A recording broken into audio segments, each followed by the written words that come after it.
नमस्कार, मैं हूं आपके साथ सोनिया चौहान। उत्तराखंड की खबरों में आप सभी का स्वागत है। रुक करते हैं खबरों की ओर। महानगर कांग्रेस कमेटी द्वारा काशीपुर की 5 ज्वलंत समस्याओं के निराकरण को लेकर कांग्रेस कार्यकर्ताओं ने महाराणा प्रताप चौक पर 1 दिवसीय सांकेतिक धरना प्रदर्शन किया और कांग्रेस महानगर अध्यक्ष मुशर्रफ हुसैन ने बताया कि नगर क्षेत्र में पिछले लगभग 6 वर्षों से फ्लाईओवर को कार्य चल रहा है। आपको बता दें, उनका आरोप है कि पिछले 6 वर्षों में कार्यदायी संस्था ने निर्माण पूर्ण को लेकर तारीख पर तारीख दी, लेकिन आज तक फ्लाईओवर का कार्य पूर्ण नहीं हो पाया है। वहीं आपको बता दें, पिछली बार कार्यदायी संस्था ने 15 दिसंबर 2023 को फ्लाईओवर का कार्य पूरा होने का आश्वासन दिया था, लेकिन उसका टाइम भी निकल चुका है। उन्होंने कहा कि पूर्व विधायक हरभजन सिंह चीमा ने भी कार्य पूर्ण होने को लेकर कई बार कार्यदायी संस्था से वार्ता कर तारीख दी, लेकिन फ्लाईओवर आज भी जस तस है। लेकिन इसके बाद कांग्रेस कार्यकर्ताओं ने काशीपुर के 5 ज्वलंत समस्याओं को लेकर मुख्यमंत्री के नाम संबोधित एक ज्ञापन एसडीएम को सौंपा।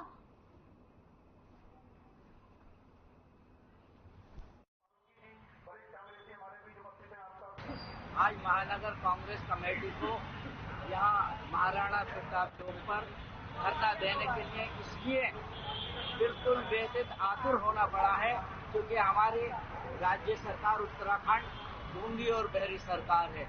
यहाँ के हमारे विधायक जो आज से 2-3 महीने पहले आपके ही चैनल के माध्यम से ये कहा था कि 15 दिसंबर आखिरी तारीख है, 15 दिसंबर को काशीपुर का फ्लाईओवर का निर्माण पूरा हो जाएगा।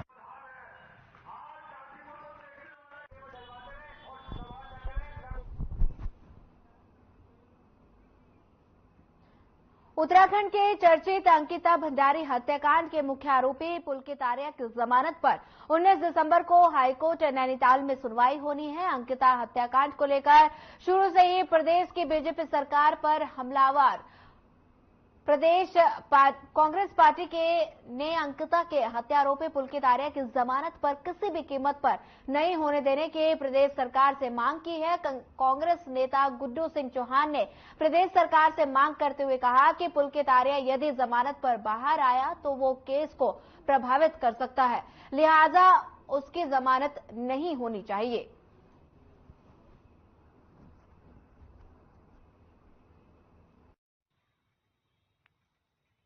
हमारे द्वारा ये पोंटा देहरादून रोड पर खनिज वाहनों की चेकिंग के दौरान एक वाहन में क्षमता से जो उसके कागजों में जो अंकित मात्रा थी खनिज की उससे ज़्यादा पाया गया, उसमें हमारे द्वारा विधिक कार्रवाई की गई।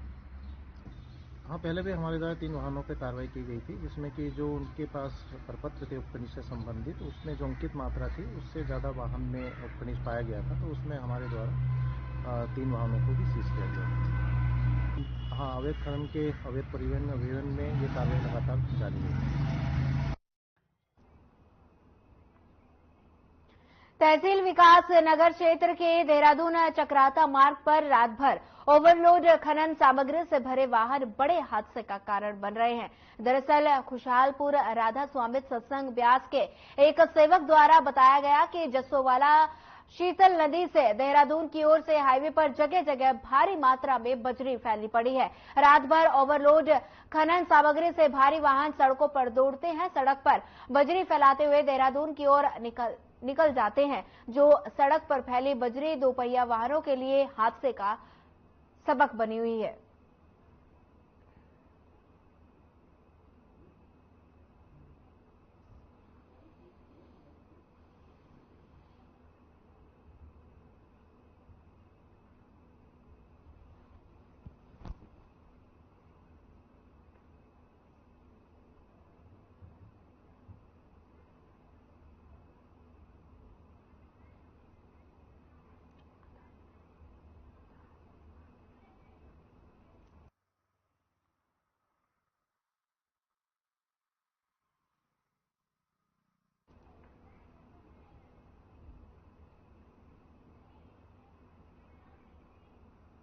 चलिए सीधे लिए चलते हैं आपको देहरादून, जहां उत्तराखंड के मुख्यमंत्री पुष्कर सिंह धामी कार्यक्रम को संबोधित कर रहे हैं। क्या कुछ कह रहे हैं, आइए आपको सुनाते हैं।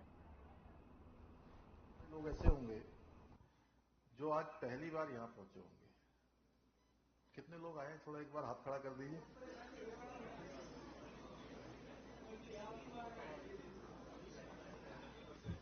आप सब लोग यहां पर पहुंचे हैं।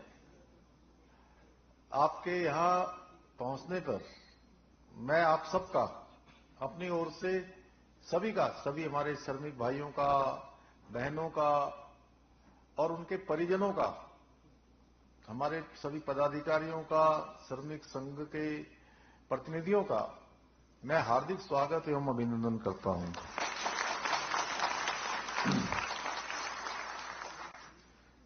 और बाबा बौखनाथ की कृपा से ये सिलक्यारा मिशन जो हमारा सफल हुआ, मैं बाबा बौखनाथ के श्री चरणों में नमन करने के साथ ही मैं आप सबको भी, हमारे जो कर्मयोगी हैं उनको भी सबको मैं प्रणाम करता हूं। आप जैसे कर्मयोगियों के लिए किसी ने ठीक ही कहा है कि जिंदगी को वो गढ़ेंगे जो सिलाएं तोड़ते हैं, जिंदगी को वे गढ़ेंगे जो सिलाएं तोड़ते हैं, जो भगीरथ नीर की निर्भय सिराएं मोड़ते हैं। यह बात हमारे सभी जो कर्मठ और लगनशील श्रमिक भाइयों ने उत्तरकाशी जो सिलक्यारा टनल अभियान था, उस अभियान में उन्होंने 100% सत्य साबित किए है, 100% इस सच को साबित किया है।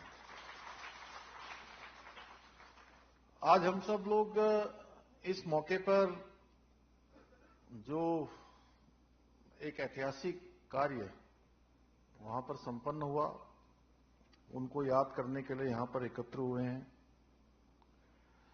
देखिए, हम सभी ने सिलक्यारा सुरंग की जो 41 हमारे श्रमिकों के साथ एक संघर्ष और समर्थन की कहानी देखी है, जिन्हें 17 दिन बाद सुरक्षित निकाला गया। वो वास्तव में बहुत ही कठिन था और इस मुश्किल घड़ी में जो हमारे श्रमिक भाइयों ने जो धैर्य, साहस और अंदर से जो उन्होंने हम सबको कहीं न कहीं लगातार उत्साह देने का काम, लगातार अपनी हिम्मत के साथ हमारी हिम्मत बढ़ाने का भी काम किया, वास्तव में उसकी जितनी भी प्रशंसा की जाए वो कम है। मैं अपने श्रमिक भाइयों का जो अंदर थे, मैं उनका आप सबके बीच में से अभिनंदन करना चाहता हूं उनका, कि उन्होंने बहुत हिम्मत करी। और श्रमिकों की जो हिम्मत है, हमारे आदरणीय प्रधानमंत्री जी के मार्गदर्शन से इस रेस्क्यू ऑपरेशन को सफल बनाया जा सका। और हमारे श्रमिक भाइयों के रेस्क्यू ऑपरेशन की सफलता ने पूरे देश के अंदर, मैं सच बताऊं तो 12 नवंबर को दीपावली थी और 28 को ये लोग ठीक 17 दिनों बाद बाहर निकले। तो जिस प्रकार से दीपावली का वातावरण होता है, हर एक भारतवासी ने उस दिन दीपावली जैसा जो त्योहार होता है उसको महसूस किया। और हमने तो चूंकि उस समय में कोई भी त्योहार जितने भी आए, दीपावली के दिन ही ये घटना घटित हुई। उसके बाद दीपावली के बाद भैया दूज भी आया, गोवर्धन पूजा भी आई, छठ पूजा भी आई, गुरु पर्व भी आया, गंगा स्नान भी बीच में आया, अनेकों पर्व आए। और सभी पर्वों से वो हमारे श्रमिक भाई भी दूर रहे, उनके परिजन भी दूर रहे। और आप सबका मुख्य सेवक होने के नाते मैं भी सारे ही पर्वों से सम्मिलित में हो नहीं पाया, और केवल दीपावली के दिन जरूर मैंने उस शाम को पूजा अर्चना करी, और पूजा के बाद लगातार ध्यान वही था। लेकिन ये जब घटना घटित हुई 12 तारीख को, 12 तारीख से लगातार हर दिन ये लगता था कि आज बाहर आ जाएंगे। शुरू में लगा कि जेसीबी चलेगी, पोकलैंड चलेगी और मलबा हटाएंगे, उनको बाहर निकाल लेंगे। जब मलबा हटाने लगे तो ऊपर से और मलबा गिरने लगा, बहुत तेज मलबा गिरने लगा। कठोर चीज अंदर आ गई है, हार्ड रॉक आ गया है, कठिन चीज आ गई, अब अंदर नहीं जा रहा है। क्या करें? उसके बाद फिर ये हुआ कि कुछ इंजीनियर और बुलाए गए, उन्होंने भी प्रयास किया, वो आगे नहीं सरका। उसके बाद फिर प्रधानमंत्री जी लगातार रोज पूरे ऑपरेशन के बारे में रोज पूछते थे, प्रत्येक दिन फोन करते थे। और मैं तो सच बताऊं तो कई बार मैं सोचता था कि कहीं फोन इधर उधर न हो जाए कि प्रधानमंत्री जी का फोन आएगा तो मेरा फोन मिस हो जाएगा। तो हर समय मैं फोन ही देखता रहता था कि प्रधानमंत्री जी का फोन आ जाएगा, और इतनी चिंता करते थे रोज। फिर उनको बताया कि यहां पर इस प्रकार की स्थिति हो रही है। उन्होंने पूरा अपना कार्यालय भेज दिया, अपने कार्यालय के सारे लोगों को, पीएमओ के सारे अधिकारी यहां आ गए। जनरल बीके सिंह जी भी आ गए, जो भारत सरकार के हमारे मंत्री हैं। उन्होंने भी लगातार यहां हम लोगों के साथ कैंप कर लिया। फिर आगर मशीन मंगाई गई। आगर मशीन यहां नहीं होती, वो मशीन कुछ इंदौर में थी, इंदौर वाली आई रातों रात। सेना का हेलीकॉप्टर मंगाया गया, उससे रातों रात उतरी वो। और हेलीकॉप्टर भी, वो हवाई जहाज भी एक नहीं, वायुसेना का हवाई जहाज आया, 3-3 वायुसेना के हवाई जहाजों से वो मशीन लाई गई। इतनी बड़ी मशीन थी।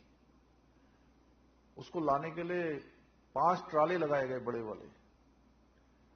तब उनको कुछ को चिन्याली सौड़ में उतारा गया, कुछ को देहरादून में उतारा गया। वो मशीन भेजी गई, रातों रात वहां मशीन पहुंची। फिर उस मशीन ने कुछ काम करना शुरू किया, आगे जाके वो मशीन भी अटक गई। फिर क्या करें? अब 3 बार हो गया ऐसा। पहले जेसीबी लगी, पोकलैंड लगी, फिर उसके बाद पाइप डालने का काम हुआ, फिर मशीन आई इंदौर से, 3 स्टेप बढ़ गए, नहीं उसके बाद फिर रुक गया। फिर हैदराबाद से मशीन मंगाई गई। फिर वायुसेना का हवाई जहाज उसको लेकर आया।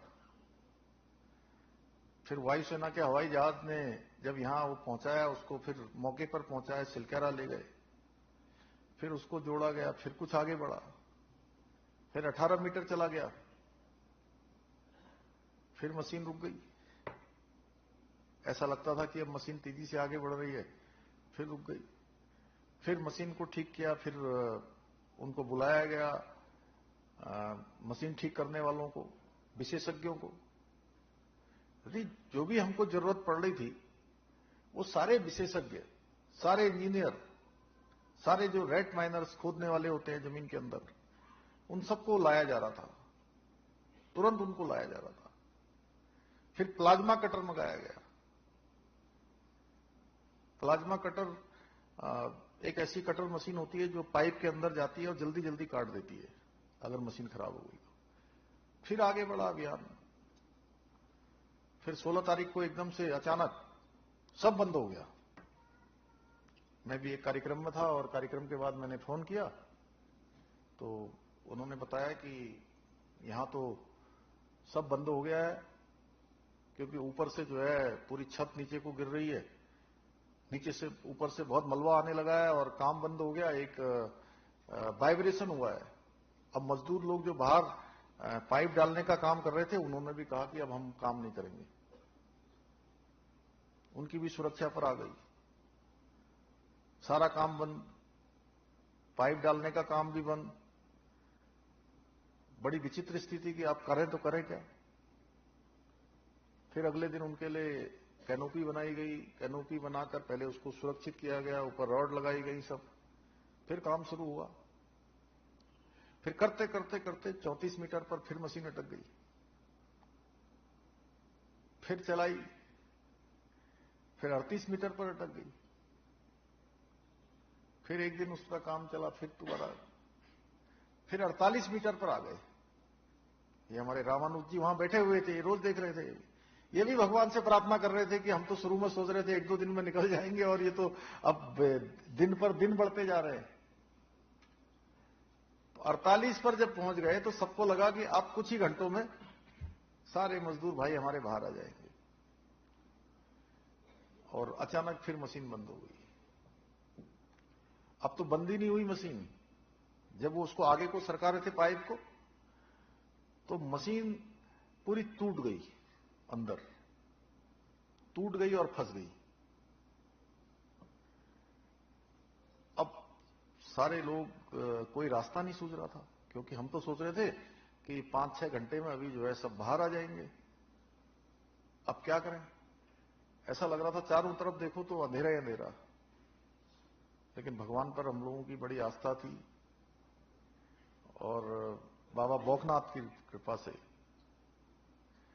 फिर वो मशीन बाहर निकाली। सबको हमने कहा कि भाई दोबारा से जुटते हैं, और मैं सीधे अंदर गया, टनल के अंदर, और मेरे मन में विचार आया कि जो हमारे मजदूर भाई हैं, उन मजदूर भाइयों को जरूर मुझे बताना चाहिए कि अब जो हम ये सोच रहे थे कि कुछ ही घंटों में आप निकलने वाले हो, अब कुछ घंटों में निकलना थोड़ा कठिन हो गया है, अब कुछ दिन लग जाएंगे। ये तो केवल उनको जो है उनकी हिम्मत बढ़ानी थी अंदर जाकर। तो मैंने उनसे जब बात करी अंदर जाकर, वहां गब्बर सिंह नेगी, अखिलेश और सबा अहमद, 3 लोगों से जब मैंने बात करी, तो तीनों ने मुझे कहा और कि आप जो है हमारी चिंता मत करिए। मैंने कहा भाई अब इतने पर 48 मीटर पर मशीन फंस गई है, और ऐसा लगता है कि आपको अभी 2-4 दिन रहना पड़ेगा।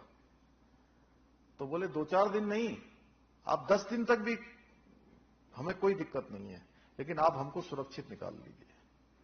तो उनकी बात से जो है हमको बड़ी हिम्मत मिली, हमको बहुत हिम्मत मिली। और मैंने सबको आकर बताया कि वो लोग बिल्कुल मजबूत हैं, और उन्होंने कहा है कि आप करिए काम। और फिर हमने दोबारा काम शुरू किया। जब दोबारा काम शुरू किया, रेड माइनर्स जो अंदर जाकर खुदाई करते हैं, उन्होंने खुदाई करी। तो धीरे धीरे करते करते हमारा जो है 28 तारीख को वो दिन आ गया कि हमारे सभी मजदूर भाई सकुशल बाहर आए। और सकुशल बाहर ही नहीं आए, बिल्कुल स्वस्थ आए। हम सोच रहे थे कि वो कुछ घंटों में कुछ घंटे लगेंगे, 2.5-3 घंटे लगेंगे उनको बाहर निकालने में, लेकिन वो 2.5-3 घंटे छोड़िए आप, 25 मिनट में सब बाहर आ गए। क्योंकि किसी के लिए कोई ट्राली की जरूरत नहीं पड़ी, कोई ट्राली नहीं, कोई स्ट्रेचर नहीं, कुछ नहीं।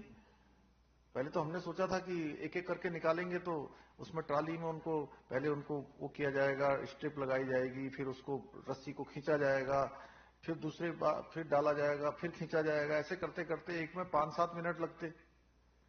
वो सब के सब खुद ही चल के आ गए।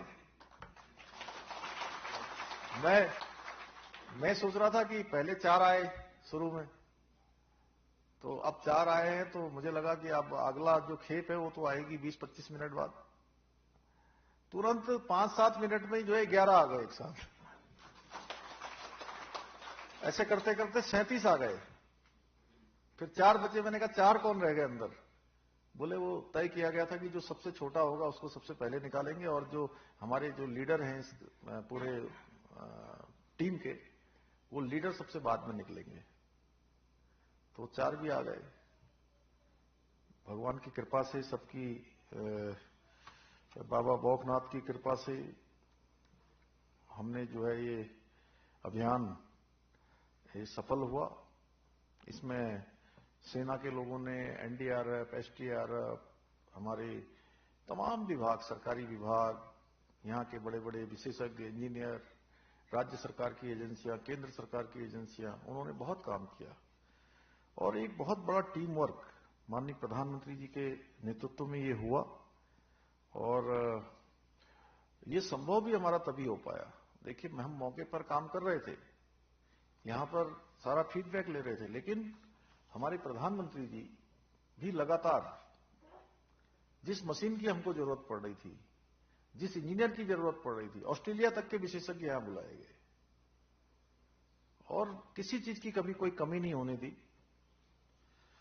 और उसके कारण से हम इसको आज सफल बना पाए।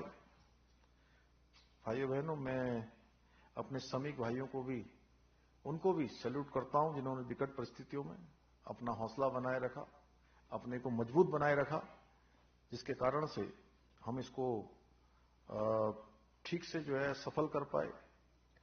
और इस मंच से मैं सिलकारा प्रबंधन से जुड़े हर सहयोगी को भी धन्यवाद करता हूं कि राज्य की जनता की ओर से उन सभी का मैं आभार प्रकट करता हूं कि जिन्होंने किसी भी एक भी व्यक्ति ने अपना अंश मात्र भी इसमें योगदान दिया है, उन सबका मैं धन्यवाद करता हूं।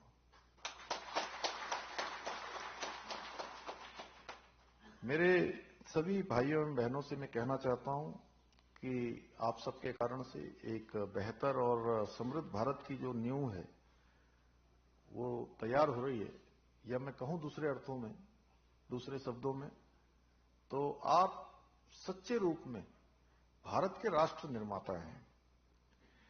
श्रमेव जयते के मंत्र को ध्यान में रखकर हमारी केंद्र और राज्य की सरकार आदरणीय प्रधानमंत्री मोदी जी के नेतृत्व में हमारे श्रमिक भाइयों के लिए हर संभव प्रयास कर रही है, उनके कल्याण के लिए निरंतर कार्य कर रही है। हमारे प्रधानमंत्री जी द्वारा लेबर्स यूनाइटेड द वर्ल्ड इस सदी का मंत्र हो सकता है, यानी इस मंत्र के साथ आज हमें दुनिया को जोड़ने की जरूरत है। दुनिया को जोड़ने के लिए जो सबसे बड़ा तत्व है वह है हमारे श्रमिक भाइयों का, हमारे मजदूर भाइयों का वो पसीना है। इसमें पूरी दुनिया को, पूरे देश को खड़ा करने की और जोड़ने की शक्ति है, असीम शक्ति है। हमारी केंद्र की सरकार ने हमारे मजदूर भाइयों के कल्याण के लिए, हमारे श्रमिकों के लिए अनेकों श्रम कानूनों में भी बदलाव किए हैं, जिसके तहत कभी मात्र 15 रुपए, 50 या 100 रुपए मासिक पेंशन पाने वाले हमारे श्रमिकों को अब न्यूनतम 1000 रुपए प्रति माह पेंशन देने की व्यवस्था की गई है। इसके अलावा श्रम सुविधा पोर्टल शुरू किया गया है, जिसके अंतर्गत 8 अहम श्रम कानूनों को एक एक कर उनके सरलीकरण का काम किया गया है। आज हर श्रमिक को एक विशेष लेबर आइडेंटिफिकेशन नंबर भी दिया जा रहा है, ताकि उसकी पहचान हो सके, जिससे उसे जो सरकार की योजनाएं हैं उन योजनाओं का लाभ मिल सके, उसको सहायता मिल सके। साथ ही एक नेशनल सर्विस पोर्टल भी बनाया गया है, ताकि श्रमिक और नियोजक के बीच तालमेल हो सके। इसके अलावा बोनस संबंधी जो कानून में है उसमें भी बदलाव कर हमारे कामगारों को लाभ पहुंचाया गया है। भाइयों बहनों, मैं सच बताऊं तो आप सब यहां पहुंचे, मुझे आज बेहद प्रसन्नता हो रही है कि आप सब लोगों को अपने मध्य में पाकर, क्योंकि मैं भी अपने आप को आप ही की तरह मानता हूं। आप ही की तरह मानकर फिलहाल इस बुलेटिन में इतना ही। ज्यादा खबरों के लिए बने रहिए हमारे साथ। नमस्कार।